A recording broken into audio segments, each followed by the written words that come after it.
TNPSC group 4 தேர்வில் Dharmapuri Vijay's academy மாணவர்கள் 16 பேர் தேர்ச்சி பெற்று சாதனை. கிராம நிர்வாக அலுவலர், இளநிலை உதவியாளர், வன காப்பாளர், தட்டச்சர் போன்ற பல்வேறு துறைகளில் காலியாக இருக்கும் பணியிடங்களுக்கான டிஎன்பிஎஸ்சி குரூப் 4 தேர்வில் தருமபுரி விஜய்ஸ் டிஎன்பிஎஸ்சி அகாடமி மாணவர்கள் 16 பேர் தேர்ச்சி பெற்று சாதனை படைத்துள்ளனர். இதே போன்று குரூப் 1 முதல்நிலை தேர்விலும் இந்த அகாடமியில் படித்த 9 மாணவர்கள் தேர்ச்சியடைந்து அடுத்த கட்ட தேர்வுக்கு தயாராகி வருகின்றனர்.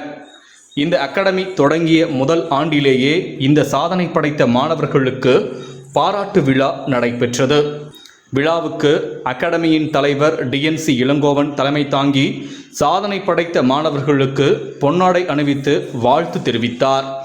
இந்த நிகழ்ச்சிக்கு தாளாளர் மீனா இளங்கோவன், இயக்குநர்கள் பிரேம், ஸ்னேகா பிரவீன் ஆகியோர் முன்னிலை வகித்தனர். மூத்த முதல்வர் நாராயணமூர்த்தி வரவேற்று பேசினார். இந்த நிகழ்ச்சியில் ஓய்வு பெற்ற மாவட்ட நீதிபதி சிவஞானம் கலந்து கொண்டு மாணவர்களை பாராட்டி பேசினார். இந்த டிஎன்பிஎஸ்சி குரூப் 16 மாணவர்கள் தேர்ச்சி பெற்றிருக்கிறார்கள். இது எப்படி என்றால் 16 பெற்று பெருவாக வாழ்வு என்று சொல்வார்கள். அதனால் இப்போது நமக்கு 16 செல்வர்கள் கிடைத்திருக்கிறார்கள். இது மட்டும் போதாது, இன்னும் மேலும் மேலும் நமக்கு அதிகப்படியான மாணவர்கள் இந்த போட்டித் தேர்வுகளிலே கலந்து கொண்டு வெற்றி பெற வேண்டும். இன்று 16ஆக இருப்பது அடுத்த முறை 10 மடங்கு அதிகமாகி 160ஆக வளர வேண்டும். அடுத்தது இன்னும் 10 மடங்கு அதிகமாக வளர்ந்து கொண்டே இருக்க வேண்டும். இன்னும் சொல்ல வேண்டும் என்றால் டிஎன்பிஎஸ்சியிலே அறிவிக்கின்ற காலி இடங்களில் 1000 இருந்தால் அதில் 10% நம்ம தருமபுரி மாவட்டத்தை சேர்ந்தவர்கள் வெற்றி பெற வேண்டும். அதற்கு உண்டான செயல்களில் தான் நமது சேர்மனர்கள் ஈடுபட்டு வருகின்றனர். நன்றாக படிக்கக்கூடியவர்களுக்கு இலவசமாகவே கல்வி தர வேண்டும் என்று தொடர்ந்து வற்புறுத்தி வருகின்றார். என்னை பற்றி சார் சொல்லும்போது கீழ்மட்டத்திலிருந்து படித்து வந்தேன் என்று சொல்லும்போது, நான் என்னை பொறுத்தளவில் நான் குக்கிராமத்தில் பிறந்தவன். திருவண்ணாமலை மாவட்டத்தினுடைய சொந்த ஊர். அங்கு சாதாரண சிறிய கிராமத்தில் பிறந்தேன். என்னுடைய தந்தை விவசாயி. 12ஆம் வகுப்பு வரை நான் அரசு பள்ளியில் தான் படித்தேன். எங்கள் ஊரிலிருந்து 3 கிலோமீட்டர் தொலைவில் உள்ள பள்ளியில் நடந்தே சென்று படித்தேன். அதன் பிறகு கல்லூரி சென்னைக்கு சென்று மாநில கல்லூரியில் பிஏ படித்தேன். பச்சையப்பன் கல்லூரியிலே எம்ஏ படித்தேன். சென்னை லா காலேஜிலே பிஎல் படித்தேன். எல்லாமே அரசு கல்லூரிகள் தான். நான் படிக்கிற காலத்தில் எனக்கு காலேஜ் படிக்கும்போது ஒரு சைக்கிள் வாங்கி கொடுத்தார் எங்கள் அப்பா. கல்லூரி முடித்துவிட்டு வரும்போது நேராக வீட்டுக்கு செல்லவில்லை. நான் வறுமையில் இருக்கின்ற ஒரு லைப்ரரிக்கு செல்வேன். அங்கு இருக்கின்ற தினசரி நாளிதழ்கள் உட்கார்ந்து படிப்பேன். அங்கே எப்படின்னா 10 பேர் படிச்சுட்டு இருப்பாங்க. ஒரு பேப்பர் மொத்தமாக கிடைக்காது, ஏதாவது ஒரு சீட்டு தான் கிடைக்கும். எது கிடைக்குதோ அதை படிப்பேன். அதுக்கப்புறமா ஒன்று ஒன்றா படிச்சுட்டு அதுக்கப்புறமா முடிச்சுட்டு போகும்போது அந்த லைப்ரரியில் ஒரு புக்கு எடுத்துகிட்டு போயிடுவேன் படிக்கிறதுக்கு, வீட்டில் படிக்கிறதுக்கு. இப்படி தினமும் கல்லூரிக்கு சென்றுவிட்டு வரும்போது லைப்ரரிக்கு சென்று விட்டு அங்கே படித்து விட்டு தான் வீட்டுக்கு செல்வேன். இது ஒரு பழக்கமாக இருந்தது. நான் படிக்கிற காலத்திலேயே உங்களை போல தான் TNPSC, staff selection commission, railway recruitment board, bank staff selection, bank service, இது போன்ற பல போட்டித் தேர்வுகளை எழுதியிருக்கிறேன்.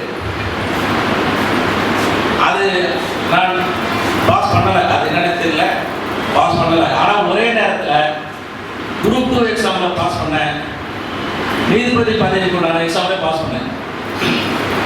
அப்போ தான் எதை தேர்ந்தெடுக்கிறதுன்னு ஒரு முடிவெடுக்கும் போது தான் நான் நீதிபதி படித்து செல்லலாம் என்று வந்தேன். இது எதற்காக சொல்கிறேன் என்றால், நமக்கு கல்வி தான் ரொம்ப முக்கியம்.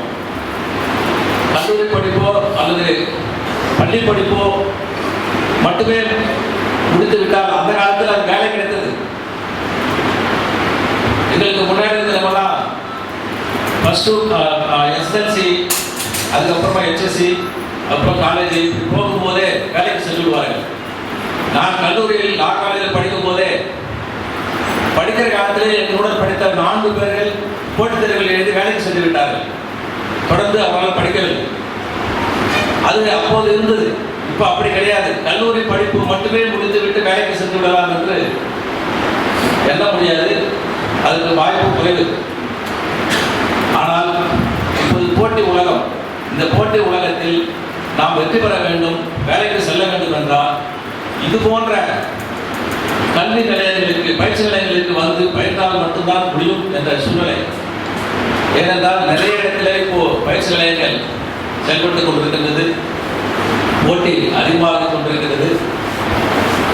இங்கு நாம் படிக்கும் போது இங்கே வைக்கின்ற தேர்வு டெஸ்ட் ரொம்ப ரொம்ப முக்கியம். ஏன்னா இந்த டெஸ்ட் அடிக்கடி நாம் எழுதிக்கிட்டே இருக்கும்போது தான் நமக்கு அந்த பயிற்சி கொடுக்க நம்ம போட்டித் தேர்வுகளில் எழுதும்போது நமக்கு சுலபமாக இருக்கும். அது அப்ஜெக்டிவ் டைப் இருக்கு பாருங்க. நம்ம படிக்கும்போது ஒன்று படிச்சிருப்போம், அதுக்கு ஆன்சர் என்னன்னு தெரியும். ஆனால் அந்த எக்ஸாம் டைமில் அப்ஜெக்டிவ் டைப்பை பார்க்கும்போது தான் 4 ஆன்சர் இருக்கும். அதில் பார்த்தா எல்லா ஆன்சரும் கரெக்டாக தெரியும். எது சரி எது தப்புனே கண்டுபிடிக்க முடியாது. அப்படின்னா என்ன அர்த்தம்? நாம் இன்னும் சரியாக படிக்கணும். அது எது சரின்னு கண்டுபிடிக்கிற அளவுக்கு நாம் படிக்கணும்னா நம்ம அடிக்கடி டெஸ்ட் எழுதிக்கிட்டே இருக்கணும். டெஸ்ட் எழுதி முடித்த பிறகு நமக்கு மார்க்கு கொடுக்கும்போது அந்த ஆன்சர் ஷீட்டை வாங்கி பார்த்தோம்னா நாம் அது ஏதாவது தப்பு பண்ணியிருந்தோம்னா அப்பவே நம்ம பார்த்து கண்டுபிடிச்சி இந்த தப்பை மறுபடியும் வராமல் பார்த்துக்கணும். அதே போல தான் நீங்கள் டெய்லி டிவி பார்க்கும்போது தயவுசெய்து நியூஸ் சேனல் பாருங்கள். அட்லீஸ்ட் 1 மணி நேரமாவது நியூஸ் சேனல் பாருங்கள். தமிழ் நியூஸாக இருந்தாலும் சரி, இங்கிலீஷ் நியூஸாக இருந்தாலும் அதை பாருங்கள்.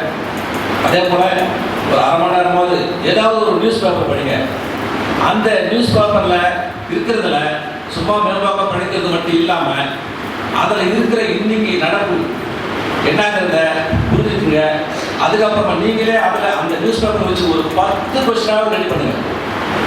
10 கொஸ்டின்ஸ் இன்னைக்கு இருக்கிற ஜிகே, இன்னைக்கு நடந்த விஷயம், அது ஸ்போர்ட்ஸாக இருக்கட்டும் அல்லது வணிகமாக இருக்கட்டும், அது அரசியலாக இருக்கட்டும் அல்லது பொருளாதாரம், ஏதோ ஒரு நியூஸில் 10 கொஸ்டின்ஸ் ரெடி பண்ணுங்க. அதுக்கு ஆன்சர் எழுதி வைங்க. இது நீங்கள் எக்ஸாம்பிள் போகிறதுக்கு ரொம்ப ரொம்ப யூஸ்ஃபுல்லாக இருக்கும். அதாவது பொது அறிவு வளர்த்துக்கிறதுனா இப்படி தான் பண்ணி தான் ஆகணும். அதனால் உங்கள் வாழ்க்கை சிறப்பாக இருக்க வேண்டும் என்றால் இது போன்ற போட்டித் தேர்வுகளுக்கு தயாராவதற்கு முன்பு தங்களை தாங்களே தயார்படுத்திக் கொள்ள வேண்டும். அதற்கு இந்த விஜய் டிஎன்பிஎஸ்சி அகாடமி உறுதுணையாக இருக்கும். உங்களுடைய சீரிய முயற்சி இருந்தால் எந்த போட்டியிலும் நாம் வெற்றி பெறலாம். எளிதாக ஒன்று சொல்லிக் கொடுக்கின்றேன். வாடாமல்லிக்கு வண்ணம் உண்டு, வாசம் இல்லை. வாசமுள்ள மல்லிகைக்கு வண்ணம் இல்லை, நீண்ட ஆயுள் இல்லை. வீரமுள்ள கிரிப்பிள்ளைக்கு கொம்பு இல்லை, கொம்புள்ள மானுக்கு வீரம் இல்லை. காணங்குயிலுக்கு நல்ல நிறமில்லை, தொகை இல்லை. தொகையுள்ள மயிலுக்கும் நல்ல குரல் இல்லை. நெருப்புக்கு நிறமில்லை, நெருப்புக்குள் குளிர் இல்லை. காற்றுக்கு உருவம் இல்லை, கடலலைக்கு ஓய்வு இல்லை. கதிரவனுக்கு நேர் இல்லை. எவர் வாழ்விலும் குறை இல்லை, எவர் வாழ்விலும் நிறை இல்லை. இந்த விஜய் டிஎன்பிஎஸ்சி அகாடமியில் படித்தால் யாருக்கும் தோல்வி இல்லை. இனிமேல் பேச முடிவில் அகாடமி ஒருங்கிணைப்பாளர் மாதேஸ்வரன் நன்றி கூறினார். இந்த அகாடமியின் 2ஆம் ஆண்டு தொடக்க விழாவை முன்னிட்டு தருமபுரி மாணவர்களின் நலனை கருத்தில் கொண்டு வருகின்ற 27ஆம் தேதி முதல் 31ஆம் தேதி வரை புதிய வகுப்பில் சேரும் மாணவர்களுக்கு கல்வி கட்டணத்தில் 50% கட்டண சலுகையும், குரூப் 2, 2A முதன்மை தேர்வுக்கான பயிற்சி முற்றிலும் இலவசமாகவும் வழங்கப்படும். இதேபோன்று டெட் தாள் 1 மற்றும் 2க்கான பயிற்சி வகுப்புகள் நவம்பர் மாதத்தில் தொடங்க உள்ளோம். இந்த பயிற்சி கட்டண சலுகைக்கான தேர்வு வருகின்ற 1 மற்றும் 2 ஆகிய தேதிகளில் நடைபெறுகிறது. இதில் தேர்வாளர்கள் கலந்து கொண்டு கட்டண சலுகை பெறலாம் என்று நிறுவனத்தின் தலைவர் டிஎன்சி இளங்கோவன் தெரிவித்துள்ளார்.